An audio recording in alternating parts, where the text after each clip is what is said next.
Saya ulang, ada satu rumus, satu jenis ibadah yang kalau Anda kerjakan ini, maka secara otomatis semua jenis maksiat akan ditinggalkan dan semua jenis ketaatan akan dikerjakan.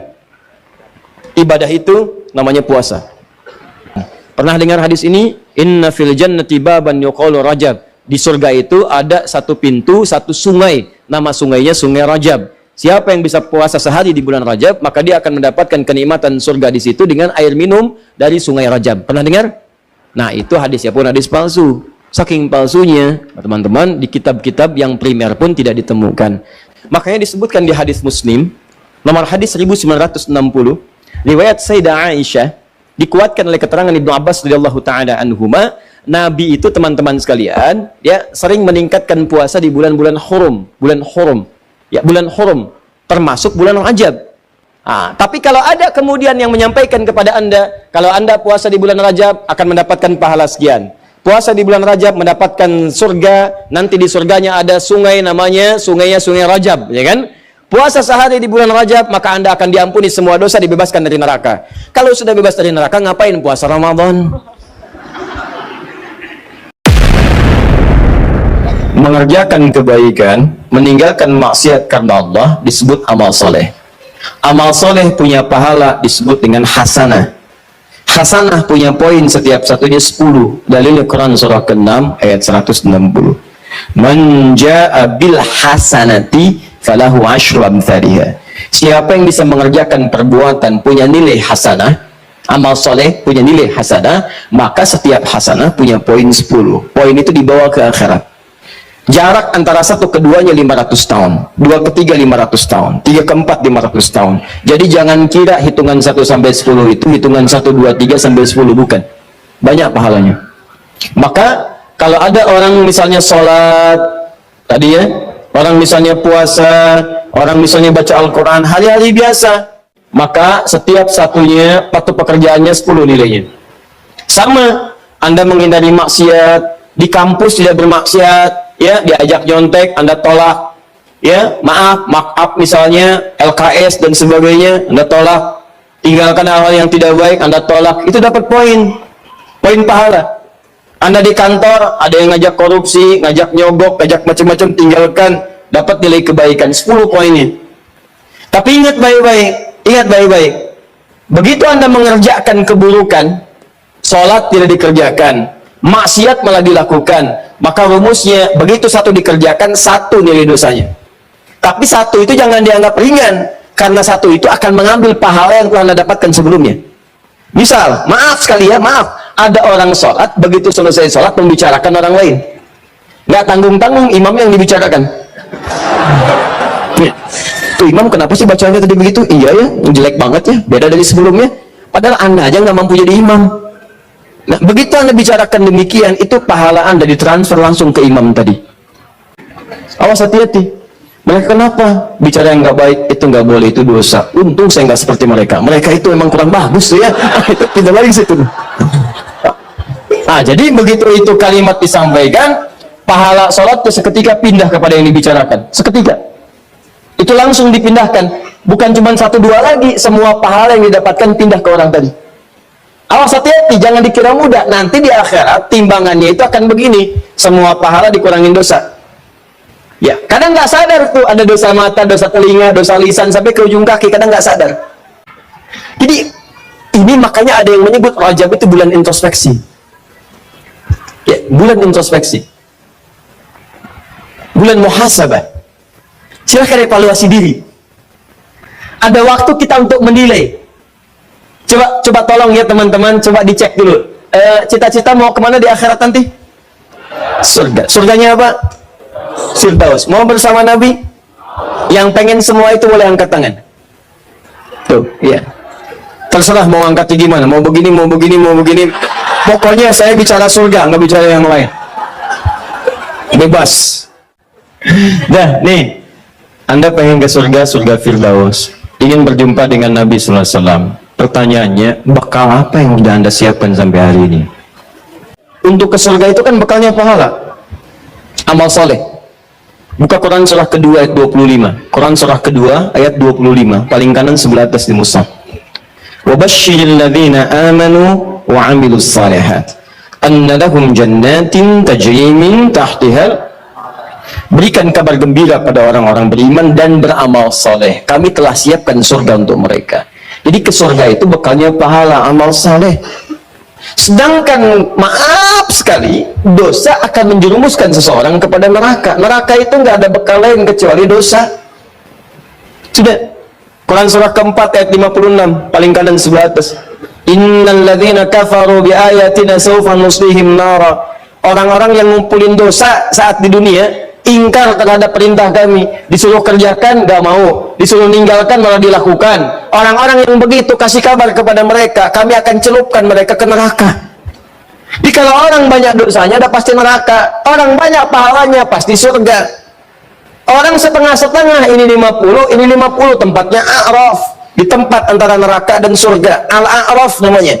Makanya turun surah ke-7 Al-A'raf, rahasianya di ayat ke-45 sampai 46. Dia nunggu di situ sampai selesai hisab. Baru setelah selesai hisab dimasukin ke surga. Hisab itu kalau berlangsung sehari saja, nunggunya sampai 1000 tahun. Itu tuh. Sedangkan Anda nggak ada yang nggak ngacung tadi, semuanya pengen ke surga, bekalnya Firdaus. Kita sepakat ke surga itu bekalnya pahala. Awas, dosanya tipis, kalau bisa nggak ada. Sekarang saya tanya pada Anda, siapa yang dosanya tipis? Angkat tangan. Ayo, ayo saya pulang. Siapa yang nggak punya dosa? Angkat tangan. Ayo. Siapa yang sedikit? Yang banyak? Yang banyak sekali. Tuh, kan? Pengen ke surga, dosa banyak. Bagaimana? Ketawa lagi. Enggak, saya pengen merenung, coba renungkan. Karena kita memilih atau tidak pasti wafat, dan itu pasti niscaya. Ada beberapa kejadian yang sangat luar biasa beberapa hari ini. Saya dapat telepon dari ibu, kita ngobrol, kasih tahu, nah kemarin ibu fulana yang punya majlis ta'lim itu, masya Allah katanya, beliau punya anak kan, jadi begitu kemudian sedang mengaji, beliau di sampingnya sambil istirahat dengar anak yang ngaji. Ya, kemudian ketika mengaji itu kata beliau nggak dibaca panjang, nah bacanya pendek biasa aja. Begitu dibaca pendek, ngaji lagi, suara ibu sudah nggak ada. Tiba-tiba dilihat sudah meninggal, senyum begini. Demi Allah, tidak ada suara nafas tersendat, tidak ada apapun, nggak ada sesak, nggak ada apa-apa. Tiba-tiba senyum meninggal. Dalam keadaan masih bisa membetulkan anaknya dalam keadaan mengaji itu. Luar biasa. Dan banyak orang yang wafatnya mulia gitu. Pertanyaannya kan kita tidak tahu kapan kita pulang. Suatu saat kita pasti akan pulang. Pertanyaan saya, doa teman-teman yang pengen ke surga, ketika pulang nanti bekalnya siap belum? Nah kan rumusnya begini, tadi sudah paham. Kalau banyak pahala pasti ke surga, banyak dosa ini terancam neraka. Sedangkan Anda sendiri tidak sanggup mengatakan dosanya sedikit. Anda tidak mampu mengangkat tangan Anda bahwa dosa Anda tipis. Itu kan bahasa hati sebetulnya. Coba, itu bukan main-main. Anda bisa mengatakan pengen ke surga, itu keinginan. Tapi kan hati Anda mengatakan, cukup nggak bekal saya? Coba merenung malam-malam, pulang dari pengajian. Merenung coba di jalan. Saya tuh ke surga nggak sebetulnya? Ya, dalam kalimat ke surga itu sebetulnya, Anda bisa tanyakan, dosa saya ini berapa banyak gitu. Kan yang tahu sendiri Anda juga. Anda yang tahu berapa banyak Anda bermaksiat. Anda yang tahu berapa banyak mata dipakai berbuat yang salah, sampai ke ujung kaki. Dan Anda pengen ke surga. Maka kita butuh sesuatu untuk menggugurkan dosa itu. Kita butuh sesuatu. Dan Allah turunkan itu, dikasih kesempatan. Nih, saya kasih kesempatan, bulan ini istighfar ya, saya lipat gandakan. Mungkin kamu nggak sadar, karena tiap hari saya berikan kesempatan untuk istighfar, kamu nggak pakai. Mungkin kamu butuh motivasi. Nih, saya kasih sebulan nih, yang ketika Anda istighfar, ketika Anda tinggalkan maksiat, saya lipat gandakan pahalanya untuk nutupin dosa-dosa kamu. Begitu Anda jaga pandangan dari maksiat, pahala berlipat. Begitu jaga lisan dari maksiat, pahala berlipat. Berlipat pahala itu untuk menggugurkan dosa-dosa yang banyak. Sebab ketika ini banyak, kan harus banyak pahala menggugurkannya. Makanya ada rumus sedekah jariyah. Jariyah itu yang berlipat, yang banyak, yang bisa menghilangkan dosa yang sudah berkumpul. Makanya kan Nabi ngasih rumus begini, kalau Anda bisa punya modal sedikit tapi keuntungan banyak dalam urusan akhirat, pakai. Anda punya uang 50.000, Anda pengen sedekah, Anda lihat orang butuh makanan, Anda kasih. Ya, dia pakai kemudian itu untuk beli makan, makan. Energinya kumpul. Begitu energi kumpul, dia sholat, dia baca Quran, Anda dapat bagian dari pahala itu. Begitu energi habislah kemudian pahala Anda di situ. Anda berikan 50.000 itu, kemudian maaf, belikan mushaf. Hadiahkan kepada penghafal Quran. Dia baca itu dari mushaf yang telah Anda berikan. Maka semua pahala setiap huruf yang mengalir bagi Anda. Dia jadi penghafal Quran, mushafnya masih ada, dipakai yang lain, pahala lagi buat Anda. Yang tadi telah hafal Quran, dia mengajar lagi, punya 10 murid, pahala dari 10 murid itu untuk Anda. Mushafnya sudah usang misalnya, dibakar sudah kemudian, habis seluruhnya, tapi muridnya masih ada, pahala untuk Anda. Mau lagi 50.000 nggak berhenti. Tapi berapa dosa yang sudah dikumpulkan? Nah itu pahala tadi, nutupin dosa-dosa tadi. Tutup. Allah kasih waktu khusus. Kata Allah, ini saya hidupkan, kamu belum sampai ajalnya, saya kasih waktunya nih untuk kamu tutupi semua maksiat itu supaya pahalanya berlipat. Begitu pahala berlipat, dosa dihapuskan. Jadi kalau Allah sudah sampaikan Anda ke bulan Rajab, Anda belum evaluasi juga, Anda butuh berapa waktu lagi untuk bisa mengevaluasi diri? Kurang cinta apa sih Allah sama kita? Makanya ketika Nabi minta Umar mengatakan, "Ya Umar, siapa yang paling kamu cintai? Keluarga saya, bapak saya, ibu saya." Baru ditempatkan Allah dan Rasulnya. Ya, saya belum mendengar. Ulangi lagi. Sampai Umar mengatakan, tidak ada yang paling saya cintai kecuali Allah dan Rasulnya, baru keluarganya. Kata Nabi, ini yang dikatakan oleh Nabi SAW di makna, teman-teman sekalian, la yatimmu ahadukum, atau dalam riwayat lain, tidak sempurna keimanan seseorang. Awas, hati-hati, sampai dia mencintai, menjadikan Allah dan aku lebih daripada yang lainnya. Sampai dia lebih menjadikan Allah dan aku lebih daripada yang lainnya. Dicinta Allah itu lebih pada yang lain. Apa tandanya? Amal soleh. Begitu Anda sedang bekerja, Allahu Akbar, Allahu Akbar. Kalau Anda cinta Allah, betul, tinggalkan apa yang Anda kerjakan. Kerjakan dulu perintah Allah. Kecuali pada aspek-aspek yang darurat sifatnya, yang Allah perkenankan. Dokter sedang tindakan, sedang operasi, baru dibuka perutnya, jantung kelihatan, Allahu Akbar, Allahu Akbar. Maaf ya, panggilan Allah sudah tiba. Wah, begitu balik lagi kacau gitu kan keadaan. Nah, itu boleh istisna namanya. Nah, saya pengen katakan, ada peluang di bulan Rajab ini untuk mengevaluasi diri. Pahalanya banyak, jangan berbuat zalim. Sebaliknya, ada orang dikasih kesempatan, tinggalkan maksiat, saya gandakan, malah bermaksiat. Seakan-akan nantangin Allah. Saya kasih kesempatan ninggalin maksiat, saya gandakan pahalanya. Dia sengaja maksiat. Mata pakai maksiat lagi, telinga dengan maksiat sampai ke ujung kakinya. Maka kata para ulama, orang seperti ini ketika dia diberikan kesempatan untuk meninggalkan maksiat, malah dia kerjakan, maka dosanya berlipat dari hari sebelumnya. Jadi bulan ini, kalau Anda meninggalkan maksiat, pahalanya berlipat. Kalau Anda berbuat dosa, pahalanya berlipat. Maaf, dosanya berlipat. Kalau Anda berbuat taat dengan meninggalkan maksiat, maka pahala berlipat. Kalau Anda sengaja mengerjakan maksiat di bulan-bulan ini, bulan Rajab, Anda kerjakan maksiat, maka dosanya pun berlipat dari sebelumnya. Cukup satu dosa, itu bisa menyebabkan Anda terhambat ke surga. Sekarang dosanya berlipat, Anda masih kerjakan juga, dan Anda pengen ke surga. Allahu Akbar. Maka, yang penting dikerjakan di bulan Rajab ini, teman-teman sekalian, adalah bagaimana mengevaluasi diri dengan memetakan dua hal. Ini sunnahnya. Ini yang Nabi kerjakan. Satu, jauhi maksiat. Coba cek kebiasaan dari ujung kepala sampai ujung kaki. Apa yang biasa ditonton? Coba lihat tayangan televisinya. Kalau yang banyak tampil aurat, tampilan jelek-jelek, sudah tinggalkan. Tutup. Pahalanya banyak. Ya. Awas yang biasa dengar yang tidak baik, tinggalkan. Sekarang alihkan pada yang baik-baik. Tutup, jauhi sampai ke ujung kaki. Langkah dipakai melangkah kemana? Ayo. Terus, tinggalkan, jauhi. Maka pahala datang. Nah, biasanya begini, Allah kan ciptakan segala sesuatu berlawanan. Quran surah 51 ayat ke-49, paling kiri sebelah bawah. Wa min kulli syai'in khalaqna zawjayn la'allakum tadhakkarun. Segala hal saya ciptakan berlawanan, berpasangan, supaya kalian itu tahu cuman saya yang tidak punya pasangan. Laki-laki pasangan perempuan, jantan pasangan betina, putik pasangan benang sari. Sama, maksiat itu punya lawan, namanya taat. Ada lawannya. Ada pasangan yang bisa kemudian bersatu, ada pasangan dalam bentuk lawan, lawannya hitam, lawannya putih, ya kan?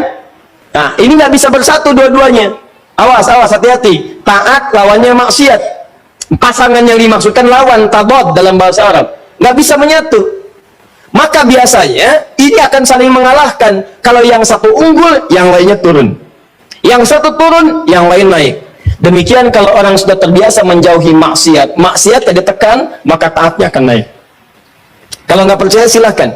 Kalau orang sudah terbiasa menghindari kosakata yang kotor, maka di lisannya akan keluar yang baik-baik saja. Kalau dia terbiasa kemudian melihat yang baik-baik, maka maksiatnya yang buruk-buruk tidak akan pernah dilihat. Sebaliknya, maaf, kalau terbiasa melihat yang haram, maka kepada yang halal itu akan nggak suka. Saya sering katakan, kalau suami-suami sudah senang melihat wajah-wajah yang bukan mahramnya, pasti ada rasa ketidaksukaan pada istrinya. Ketika seorang suami sudah tidak senang memandang istri yang halal, itu berarti matanya sering dipakai melihat yang haram. Sama persis ketika istri sudah tidak senang memandang yang halal dari suaminya, maka seringkali dia melihat wajah-wajah yang diharamkan kepadanya. Coba cek berapa banyak Anda menggali status di media sosial. Silahkan cek berapa banyak wajah-wajah yang seharusnya dilihat Anda lihat, dan seterusnya. Jadi di bulan Rajab ini yang harus Anda kerjakan, tingkatkan ketaatan, jauhi maksiat. Cara paling cepat, tinggalkan maksiat, maka ini akan naik. Nah, ada satu rumus yang saat ibadah ini dikerjakan, rumusnya dilakukan, maka dua-duanya ini akan segera otomatis terjadi. Saya ulang, ada satu rumus, satu jenis ibadah yang kalau Anda kerjakan ini, maka secara otomatis semua jenis maksiat akan ditinggalkan dan semua jenis ketaatan akan dikerjakan. Ibadah itu namanya puasa. Cuma puasa yang saat dikerjakan pada saat yang bersamaan, maaf, orang yang puasa saat mengerjakan puasa itu pada saat yang bersamaan sudah pasti akan meningkat nilai ketaatan dan amal ibadahnya. Silahkan kalau tidak percaya. Anda tidak puasa belum tentu bisa memberi. Silahkan cek. Ada yang di depan mata minta pak, minta pak, minta, belum tentu diberi. Tapi saat puasa, jangankan yang kelihatan mata, yang tak nampak di data. Berapa yatimnya, berapa du'afanya. Silahkan cek saat Ramadan. Bukankah Anda mendata berapa yatim, berapa fakir, berapa miskin? Anda kalau tidak sedang puasa, belum tentu baca Al-Quran. Tapi saat puasa, itu bisa buka dalam setiap kesempatan. Buka Al-Quran, baca, baca, baca, baca. Anda kalau tidak sedang puasa, jangankan sholat sunnah, sholat fardu terlambat biasa. Tapi kalau sedang puasa, jangankan yang fardu, yang sunnah Anda kerjakan. Di puasa itu, pada saat yang bersamaan ketika dikerjakan, pasti bisa meningkatkan amal soleh. Saat bersamaan, orang puasa pasti meninggalkan maksiat. Nggak ada orang puasa sengaja mengerjakan maksiat, nggak ada. Dan dia akan jaga. Silahkan cek. Lisan mau berdusta, dipancing-pancing, nggak mau. Ya, lihat. Mau marah, ditahan. Kenapa? Takut batal puasanya. Itu latihannya.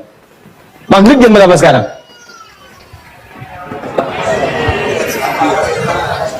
Belas 17, 18, 18, 20 ya. Kita ambillah pertengahan 18, 18, 18. Jam 6 lewat 18. Maghrib jam 18, 18. Ada orang mencela Anda habis-habisan jam 18 lewat 15. Tinggal 3 menit lagi maghrib. Anda diprovokasi. Dasar begini, dihina habis-habisan Anda. Dihina habis-habisan. Tapi Anda nggak membalas. Padahal biasanya temperamen. Ditanya, kenapa nggak balas? Nanti habis buka. Habis buka. Takut batal puasa. Itu makanya cara terbaik berevaluasi diri itu saat puasa. Puasa, tahan maksiat, kerjakan semua nilai ketaatan-ketaatan. Makanya disebutkan di hadis Muslim, nomor hadis 1960, riwayat Sayyidah Aisyah, dikuatkan oleh keterangan Ibnu Abbas radhiyallahu taala anhuma, Nabi itu teman-teman sekalian, ya sering meningkatkan puasa di bulan-bulan hurum, bulan hurum, termasuk bulan Rajab. Ya kata Sayyidah Aisyah, termasuk juga kemudian Ibnu Abbas radhiyallahu taala anhuma, saya kadang melihat Nabi SAW sering puasa, seakan-akan nggak buka, tapi juga sering melihat beliau buka, seakan-akan nggak puasa. Ya, maksudnya apa? Maksudnya, kalau Anda ingin kemudian meningkatkan puasa di bulan-bulan hurum, seperti bulan Al-Muharram, bulan Dzulqa'dah, bulan Dzulhijjah, bulan Rajab, itu silahkan, boleh-boleh saja. Walaupun tidak ada kekhususan mengkhususkan puasa di satu bulan saja, tidak. Ya, tapi kalau Anda ingin tingkatkan puasa, silahkan. Ini dalilnya yang sahih. Apa dalil sahihnya? Tadi saya bacakan. Ya, pertama isyarat ayat Qur'annya menyebutkan demikian. Yang kedua untuk puasanya hadis Muslim nomor hadis 1960. Kalau Anda ingin menunaikan puasa di bulan Rajab dengan mengikuti Nabi, isyaratnya untuk menghidupkan evaluasi diri, terkhusus di bulan-bulan haram yang 4 tadi, maka itu tidak ada masalah, silahkan. Sunnah, boleh. Kalau ada yang tanya, boleh nggak saya puasa bulan Rajab? Silahkan. Anda mau Senin puasa? Silahkan. Kamis puasa? Silahkan. Tidak ada batas, seperti hari-hari biasa. Seperti hari biasa, cuman pahalanya ketika Anda kerjakan untuk menghindari maksiat, maka tadi itu bisa berlipat dari hari sebelumnya. Jelas sampai sini? Jadi kalau Anda ingin puasa bulan Rajab, misalnya saya pengen puasa Senin, boleh. Pengen puasa Kamis, boleh. Pengen puasa Senin Kamis, silahkan. Pengen Ayyamul Bid, silahkan. Pengen puasa Daud, silahkan. Atau pengen misalnya puasa beruntut, Senin puasa, Selasa puasa, Rabu puasa, Kamis tidak, boleh. Apa dalilnya? Tadi karena puasa di bulan-bulan hurum dianjurkan oleh Nabi SAW. Bulan hurum ada 4, 1 Dzulqa'dah, 2 Dzulhijjah, 3 Al-Muharram, 4 Rajab. Paham? Tapi kalau ada kemudian yang menyampaikan kepada Anda, kalau Anda puasa di bulan Rajab akan mendapatkan pahala sekian. Puasa di bulan Rajab mendapatkan surga, nanti di surganya ada sungai namanya Sungai Rajab, ya kan? Puasa sehari di bulan Rajab, maka Anda akan diampuni semua dosa, dibebaskan dari neraka. Kalau sudah bebas dari neraka, ngapain puasa Ramadan? Jelas? Jadi keutamaan puasa di bulan Rajab itu sebetulnya keutamaan umum yang disebutkan dalam dalil-dalil masuk dalam kategori puasa dan ibadah di bulan-bulan hurum, seperti keutamaan di 3 bulan yang lainnya. Tidak ada amalan-amalan khusus misalnya yang hadis-hadisnya menunjuk keistimewaannya. Tapi kalau Anda kerjakan, silahkan saja kerjakan dengan niat mengerjakan amalan-amalan rutinitas seperti yang lainnya, dan pahala Allah berikan kepada Anda. Contoh, Anda pengen sholat malam, silahkan sholat malam. Mau di bulan Rajab, bulan Sya'ban, bulan ini silahkan. Ya, sholat pertengahan malam silahkan, tahajud silahkan, ba'diyah maghrib silahkan, ba'diyah isya silahkan. Tapi kadang-kadang teman-teman sekalian, jangan sampai kemudian termotivasi oleh dalil-dalil sebetulnya yang tidak ada susunannya atau informasinya dari Nabi SAW. Contoh, pernah mendengar kalimat ini, siapa yang menunaikan sholat di malam Jumat di bulan Rajab, di antara isya kemudian sampai dengan ke fajarnya, dia bacakan kemudian rakaat pertamanya setelah Al-Fatihah, kemudian dibacakan surat A, surat B, sampai dengan Al-Ikhlas, sampai yang lainnya, maka akan diampuni semua dosa-dosanya, dibebaskan dari neraka. Pernah dengar kalimat itu? Ini hadisnya hadis palsu. Ya, hadisnya hadis palsu. Bahkan di kitab hadis palsu pun tidak ditemukan. Ya, saking palsunya hadis ini, di kitab hadis palsu pun tidak ditemukan. Pernah dengar hadis ini? Inna fil jannati baban yuqalu Rajab. Di surga itu ada satu pintu, satu sungai. Nama sungainya Sungai Rajab. Siapa yang bisa puasa sehari di bulan Rajab, maka dia akan mendapatkan kenikmatan surga di situ dengan air minum dari Sungai Rajab. Pernah dengar? Nah, itu hadisnya pun hadis palsu. Saking palsunya, teman-teman, di kitab-kitab yang primer pun tidak ditemukan. Saya sudah menggali, ada 7 kitab yang menyampaikan itu. Saya sudah tulis semuanya, 7 kitabnya, di mana ininya, rawinya siapa, saya sampaikan semua. Ini ada At-Tashi Ashar al-Masyhur Baghdadiyah, pengarangnya Abu Tahir As-Salafi, Fadail Syahr Rajab Al-Hasan ibnu Muhammad Al-Khilal, Fadl Rajab Abdul Qasim ibnu Asakir, Al-Amal Al-Khamisiyah karangan Yahya bin Husain Asy-Syajari, Al-Jurjani, Syu'abul Iman karangan Al-Baihaqi, At-Tadwin fi Akhbari Qazwain karangan Abdul Karim Ar-Rafi'i, Fadail Al-Awqat karangan Al-Baihaqi. Semuanya dicantumkan untuk menginformasikan pada kita hadis yang maudhu, palsu, paling minimal dhaif. Jadi dituliskan itu untuk kasih informasi, ini hadisnya dhaif ya, hadisnya palsu, jangan dipakai sebagai rujukan, bukan dituliskan untuk menginformasikan pada kita itu amalan, jelas. Tapi kalau Anda misalnya pengen bangun malam, silahkan. Cuma jangan merujuk kepada informasi tadi. Jadi kita bersikap adil di tengah-tengah. Awas, hati-hati. Hadis ini ditampilkan bukan untuk mencela orang. Jangan sampai Anda melihat ada orang misalnya puasa di bulan Rajab, Anda katakan, oh ya, hadis palsu. Bukan. Karena dia bisa menggunakan yang sahih. Jelas. Anda sendiri nggak puasa, malah mencela orang. Kalau pengen puasa silahkan, tapi gunakan sandaran yang sahih hadisnya. Jelas? Kalau malam pengen sholat, boleh nggak? Boleh. Silahkan tunaikan sholat, tapi jangan jadikan hadis palsu sebagai sandaran. Paham? Ustadz, kenapa hadis-hadis itu muncul? Pada asalnya niatnya baik, cuma dilakukan dengan cara yang salah. Apa niat baik itu? Ada sebagian orang melihat keutamaan banyak di bulan Rajab, tapi orang banyak meninggalkannya. Akhirnya dibuatlah anjuran untuk mengerjakan itu semua. Cuma dituliskan dengan cara yang salah. Begitu disampaikan dengan cara yang salah, jadilah kemudian acuannya keliru. Itulah asal munculnya orang banyak mengerjakan amalan mengacu pada dasar-dasar yang kurang sempurna. Paham sampai sini? Kalau saya tanya, boleh nggak puasa di bulan Rajab? Boleh. Boleh nggak sholat malam di bulan Rajab? Boleh nggak sedekah di bulan Rajab? Boleh nggak mengkhususkan saya puasa sehari di bulan Rajab dapat surga? Boleh? Itu yang dalilnya bermasalah. Paham sampai sini? Jadi istilah asal muasalnya, runtutan ayatnya sudah ada jelas, hadisnya sudah ada, yang palsu sudah ada, yang sahih juga ada, yang sahih dijadikan acuan, yang kemudian dhaif atau palsu kita tinggalkan. Sepakat sampai sini? Maka kalau sudah sepakat, yang tidak sepakat kita tinggalkan dan tidak ada pertanyaan lagi sampai harus diulang ke tahun depan. Jelas ya? Baik, paham sampai sini?